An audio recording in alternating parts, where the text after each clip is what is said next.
Chad, I'm going to start with you, and then you can throw it over to Alex. But what have you seen from Mr. Alonso so far? All right. Well, first things first. Now we can see a lot clearer that Ancelotti was doing a hell of a job keeping that locker room intact, and it's a lot harder than he made it seem. But I've been happy with Xabi Alonso. I mean, it's not been like a very linear progression. I think we looked great in the Club World Cup. That was probably the best I think we were. And I think that comes down to the fact that Xabi Alonso was making a lot of tactical changes mid-game and between games. And you saw us transition from 3-5-2 to 4-3-3 to 4-2-2 like within one game. And that was interesting. He was using players that I thought was very interesting. And when the season started, there was obviously a lot of excitement, and everyone loves Xabi Alonso, and everyone was rooting for him.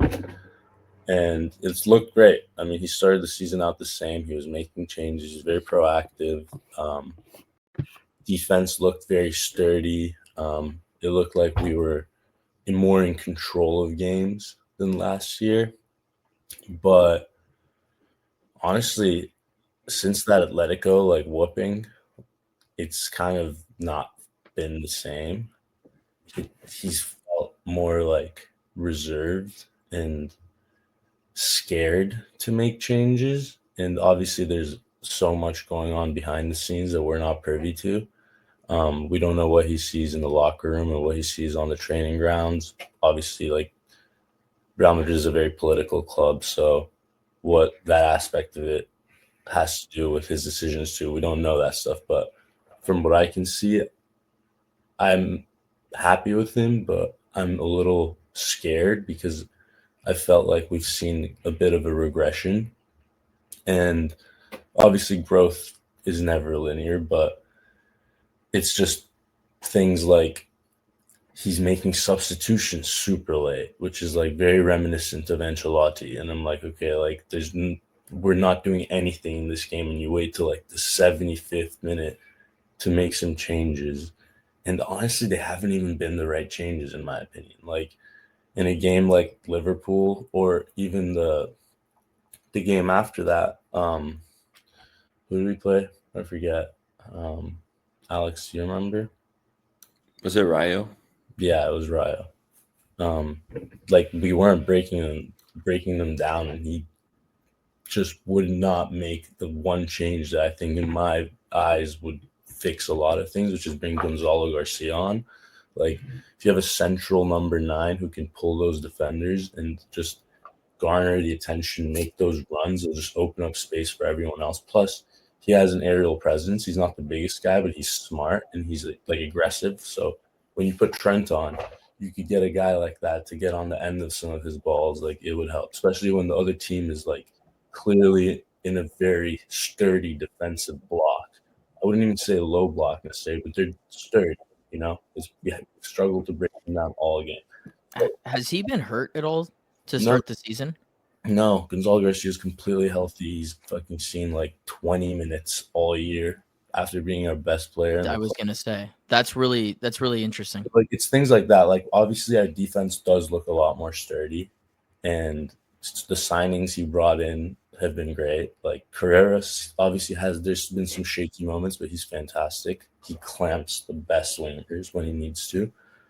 Huijsen, young, makes mistakes, but also class. He's not as sharp or as, I don't know, dependable defensively yet, but he has so many benefits that he brings in other aspects that makes up for his being a little shaky on defense. So I don't know. It's been interesting. I've enjoyed watching the team for the most part, but some games I'm just Jesus, what are you doing? Why are you not making changes? And then he'll make a change that makes no sense. He'll take off a Brahim Diaz and put in Franco Masintuano. I'm like, dude, they're very similar profiles. Like, this isn't going to change anything right now. Like, especially when like the thing that they're doing is just not working. But I don't know. It's been very up and down. That's all I'll say. Like, there's been moments where I'm like, holy shit, he looks so good. He's got the team figured out. We look like we're like this is Xabi ball. Like, this is what he wants to come and do. And then there's other games where I'm like, this looks just like Ancelotti. He's not making any changes till the 80th minute, and then he'll make like 2 random changes that will not fit at all. So I don't know. It's interesting from a million miles away, right? Because we don't watch Real Madrid on a week-to-week basis. Mhm. It doesn't seem like it's all that bad. I mean, you guys have only dropped points in 2 out of the 12 Yeah. matches, but On paper, it's not. Yeah, big, right. get that. Consideration that we have one of the strongest teams in Europe. We have the strongest attack in Europe, or we should on paper. should on paper. And Alex, with I was gonna say, with I that, just- more. I'm gonna pause you there. I want to have Alex chime Yeah. in and see what he has, and then I kind of want to see how you guys relate or differ in your Mhm. opinions on Xavi so far. Yeah, I mean, like starting from the like 10,000-foot view, like you said, I haven't been able to watch every game. So, when I have to go through with the highlights, it's, easy to not complain. Like you said, 10-1-1, 31 points from 12 games, top of the league. And I feel like how you have to judge Real Madrid is like how they're doing against Barca and Atletico. Like that's the main every year. Like we're looking at that. 3 points clear. We beat Barca, the first important game that mattered against them this year. But then like the other 2 important games that we've had, Atletico made us look foolish. And I mean, we lost to Liverpool. Like we couldn't create chances, I feel like. I think we only had like 2 shots on target. And it felt like they had double our chances in that game. So it's like, yeah, we're beating up on all the teams we expect to beat up on. 10 wins from 12, beat Barca in the first El Clasico. So like happy with that. But then 2 out of the 3 key games so far, we haven't got the result that we wanted. So yeah, I mean, Jude and Mbappe have been good for me so far, and I'm really liking what I'm seeing from Arda and also from Carreras. But yeah, I think I would like some more Gonzalo too. And it would be interesting to be a fly on the wall in the locker room, kind of see what's going on with Vinny and like what Xabi is or isn't doing to like try to contain that situation. Well, my big question with Madrid was just Camavinga at right wing. We saw that for a few games. It worked against Barca, Liverpool. There was nothing there, but like, give me an explanation? I just need to know. That was one of the things I was like, what the fuck is going on here? It was a great tactical decision against Barcelona, but to like just do that against the next 2 games, I'm just like, all right, like you tried it the next game, didn't work. And then you tried it again and it didn't work, and then you're not making the changes until like the 80th minute, which is like, okay, this is weird, right? But one thing I will say, just like this has to be put out there that it's not all on Xabi Alonso. Like, No. this team was like the squad was not built well, and I think that's very evident to everyone. This squad is not cohesive. Fantastic players, but half of them play the same fucking position. I was talking about this the other day.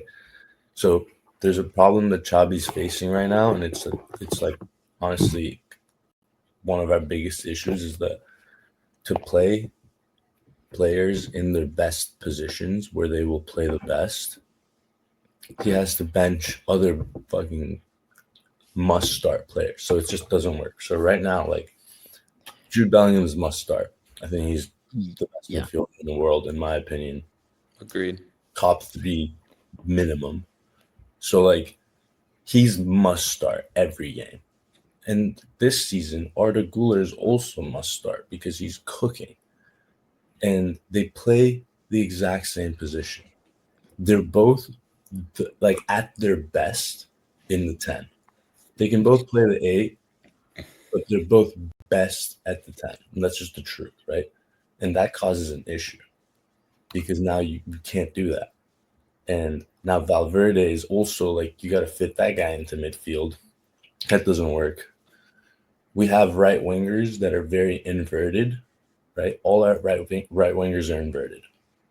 And that doesn't work because the rest of our team is very left-sided. So your right winger needs to be a pure winger. Like he needs to stay on that side and demand that space, right? So these like profiles are just like, they're not meshing well. Like, and some of the decisions that, like, in my opinion, obviously I don't know shit compared to Xabi. I'm not trying to say like I know what to do, but like I don't know, like maybe he could try Mbappe on the right wing. You know, I know you're losing out a little bit on his goal scoring prowess, but you might gain, like the whole team might gain, because listen, he is an amazing right winger. He started his career as a right winger for Monaco.